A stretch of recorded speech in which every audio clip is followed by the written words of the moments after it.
Okay, welcome back, forensic science students. So today we're going to go over how to use this awesome web app called Sutori.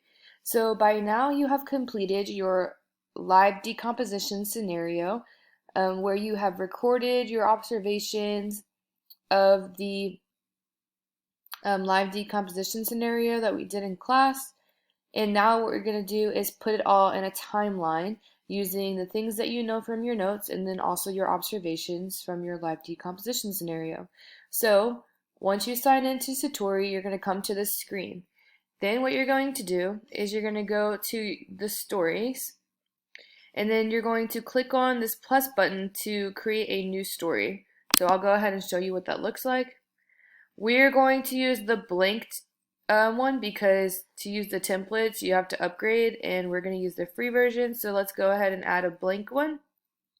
So you're going to come to this stage in the screen here. You're going to put a title, introduction, a heading, and then here's where you add to the timeline. But let's go ahead and go and look at the template that I've already made for us. So here we go. We have the death and decomposition timeline. You're more than welcome to name it whatever you want, as long as it makes sense. And then here in your description, you're going to write your group members' names, your period number, and then what kind of scenario your group did. So you could have done like an underwater scenario, you could have done a shallow grave, you could have done out in the open, exposed, whatever you and your group did. You're going to write what kind of scenario you studied. Okay, you can insert a heading here, but it's kind of just like another title because you can't add more headings because we're only using the free version. So if you want, you can leave it blank, or you can just use it as a different title. Up to you. Okay, so you can see here that I have included some examples. So if you can see this blue line with the gray dots coming down here, this is your timeline. And these gray dots represent where on this timeline these things occur. Okay, so you can see that the first thing that I have here on my timeline is livor mortis. Why? Because it starts at 2 hours and it ends at 8 hours.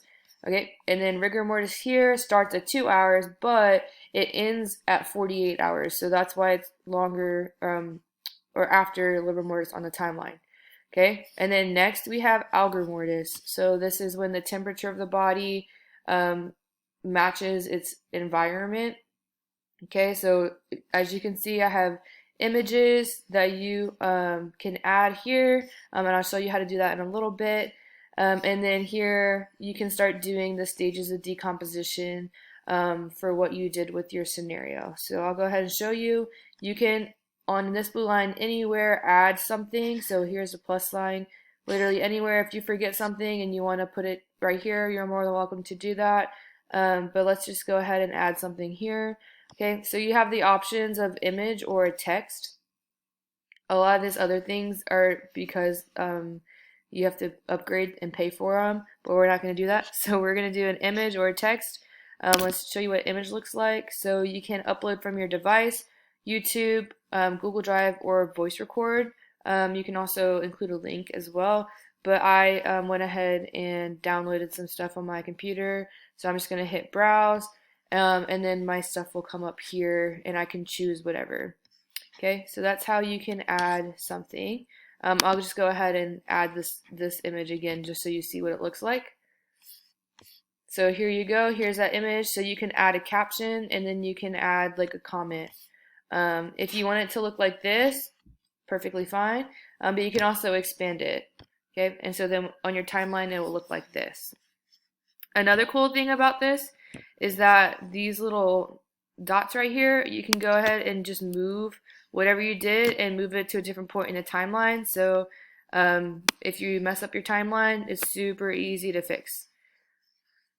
All right, and I think that's it. So just go ahead and look at your rubric to see what you need to put on your timeline, and this is how you use Sutori to create your timeline. And then you can also present it whenever you're finished to present. You can just present it like this, and there's the present button. Super easy. So yeah, let me know if you have any questions. Y'all have a good one.